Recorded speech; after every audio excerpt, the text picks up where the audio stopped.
بسم الله الرحمن الرحيم. تبارك الذي نزل الفرقان على عبده ليكون للعالمين نذيرا.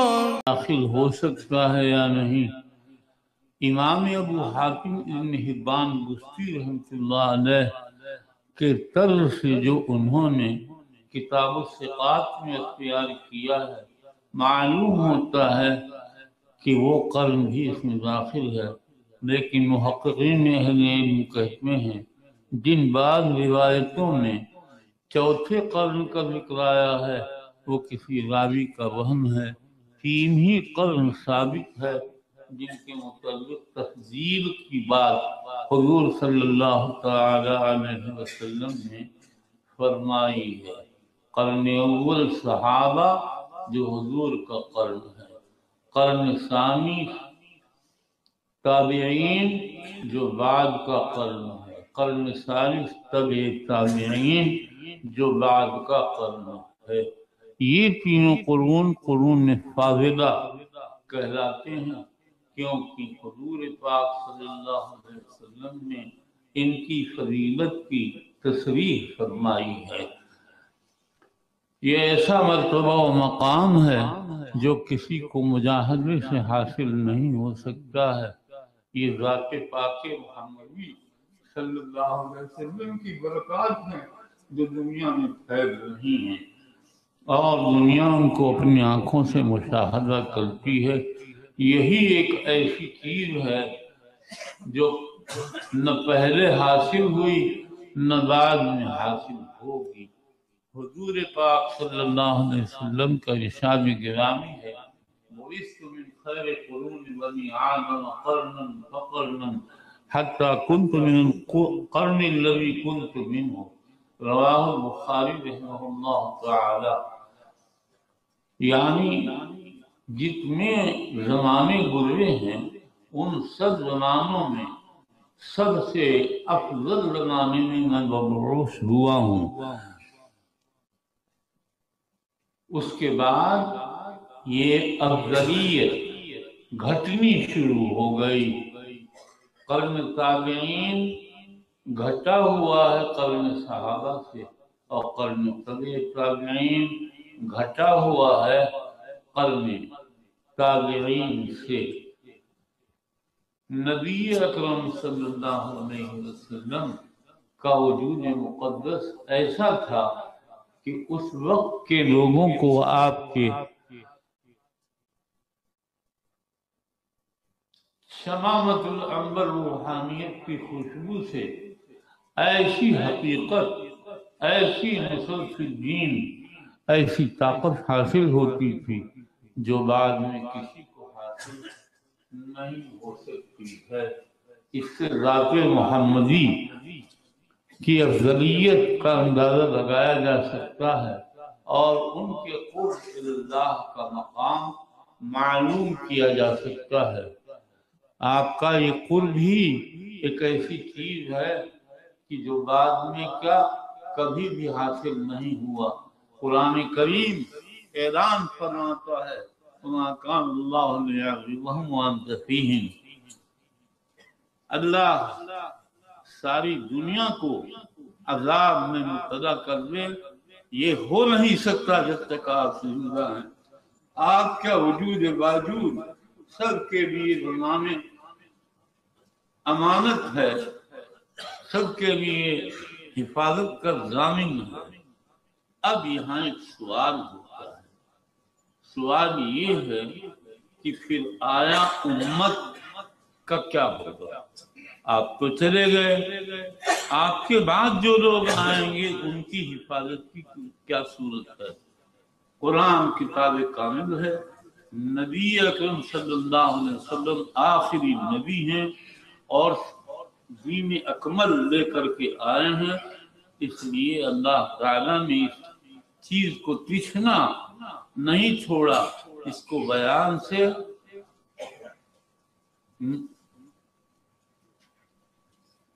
غفلت نہیں، بس اس کے بیان سے اللہ تعالیٰ شانہ نے اعراض نہیں کیا، فرمایا وما كان الله ليعذبهم وهم مستغفرون۔ اللہ سب مخلوق کو عذاب نہیں دے سکتا اگر سارے لوگ استغفار کریں۔ معلوم ہوا کہ استغفار کرنے سے خداوند عالم سب لوگوں سے بلاؤں کو اٹھا لیتے ہیں، اور اس کی شہادت حضرت یونس علیہ السلام کے امت کے قصے سے معلوم ہوتی ہے۔